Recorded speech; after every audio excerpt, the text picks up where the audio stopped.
Gini, ada satu pemahaman dasar banget di dunia hukum, tapi anehnya justru ini yang paling sering salah kaprah. Dan salah kaprahnya ini, wah bisa menghancurkan hidup orang loh. Bahkan sebelum hakim ketok palu. Penasaran kan? Yuk kita bedah bareng-bareng.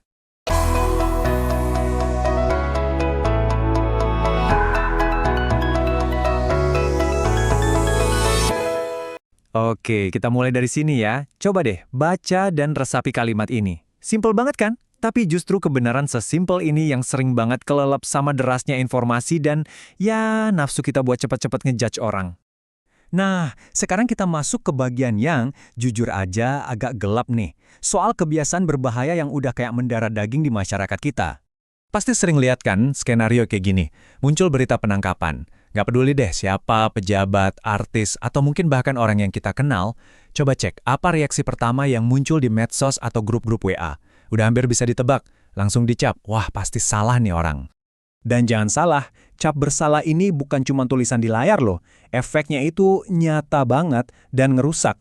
Nama baik yang dibangun puluhan tahun bisa loh hancur dalam semalam. Keluarganya ikut kena getahnya, ikut nanggung malu. Belum lagi pengadilan netizen yang vonisnya lebih kejam dari hakim manapun. Oke, biar nggak salah kaprah terus, kita harus benar-benar paham dulu. Sebenarnya, apa sih arti penahanan itu dari sudut pandang hukum? Nah, ini nih kuncinya. Tolong dicatat baik-baik ya. Penahanan itu bukan vonis, sama sekali bukan. Ini murni, sekali lagi, murni bagian dari proses. Tujuannya itu bukan buat menghukum, tapi cuma buat memastikan proses hukumnya nanti bisa jalan lancar, gitu aja. Kalau kita lihat di aturannya, di KUHP, alasan kenapa seseorang bisa ditahan itu spesifik banget. Jadi aparat itu nggak bisa asal nahan. Mereka harus punya pertimbangan objektif, misalnya, ini orang ada kemungkinan kabur nggak ya? Atau, wah, jangan-jangan nanti dia ngilangin barang bukti nih. Atau, gimana kalau dia ngulangin lagi perbuatannya? Semuanya itu soal prosedur, sama sekali bukan soal benar atau salahnya perbuatan dia. Jadi ngerti kan sekarang, intinya tuh ini, penahanan itu cuma alat buat penyidik, buat jaga-jaga supaya prosesnya aman, bukan buat nentuin dia salah atau enggak. Keputusan akhir soal itu, wah itu beda lagi ceritanya, ada tempatnya sendiri. Nah, obrolan tadi itu membawa kita ke salah satu tiang pancang paling penting dalam sistem hukum dimanapun, termasuk tentunya di Indonesia. Ini yang Anda lihat di layar, ini bukan cuma kata-kata mutiara hukum ya.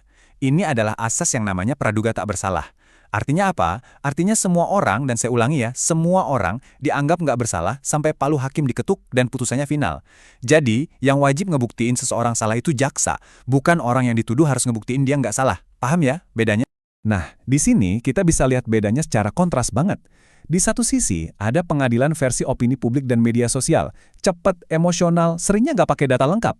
Di sisi lain, cuma ada satu lembaga yang sah dan berwenang buat mutusin salah atau tidaknya seseorang, yaitu hakim di dalam ruang sidang setelah semua bukti dibuka dan diuji. Terus gimana jadinya kalau kita cuek aja sama prinsip sepenting ini, kalau kita biarin opini publik jadi hakim dadakan? Wah, dampaknya benar-benar mengerikan. Yang pertama, dan ini yang paling cepat kejadian, nama baiknya langsung hancur. Sesuatu yang mungkin dia bangun seumur hidup bisa lenyap gitu aja dalam hitungan hari. Nggak berhenti di situ, penghakiman publik ini sering banget ngefek ke dunia nyata, ke pekerjaannya. Seseorang bisa loh dipecat cuma gara-gara statusnya masih tersangka, belum juga terbukti apa-apa. Dan yang paling menyakitkan, penderitaannya itu nggak berhenti di dia aja. Pasangannya, anak-anaknya, orang tuanya, semua ikut keseret, ikut nanggung malu, dicap aneh-aneh sama lingkungan. Dan ini bagian paling tragisnya, semua kehancuran tadi, nama baik, pekerjaan, keluarga, itu semua bisa terjadi pada orang yang ternyata di akhir persidangan divonis tidak bersalah. Coba bayangin, kerusakannya udah terjadi dan seringkali udah nggak bisa diperbaiki lagi. Oke, setelah tahu semua itu, terus kita harus gimana dong? Jawabannya simpel, pahami hukumnya supaya kita bisa ikut jaga keadilannya. Jadi, warga negara yang kritis itu bagus kok. Bukan berarti kita harus diem aja. Mengkritisi proses hukum, boleh banget. Mengawasi kerja aparat, wah itu perlu. Tapi, ada satu garis yang nggak boleh kita langgar. Jangan pernah jadi hakim. Karena begitu kita menghakimi sebelum ada putusan, kita justru lagi mencederai keadilan itu sendiri. Jadi, sekali lagi ya teman-teman, yuk kita tanamkan prinsip ini dalam-dalam di kepala kita. Ucapkan lagi dalam hati setiap kali baca berita penangkapan. Anggap aja ini tameng pertama kita biar nggak ikutan ngejudge rame-rame. Nah, ini jadi pertanyaan buat kita semua renungkan. Nanti, kalau ada berita penangkapan yang heboh lagi, kita mau milih jadi apa? Mau ikutan jadi bagian dari kerumunan yang lempar batu?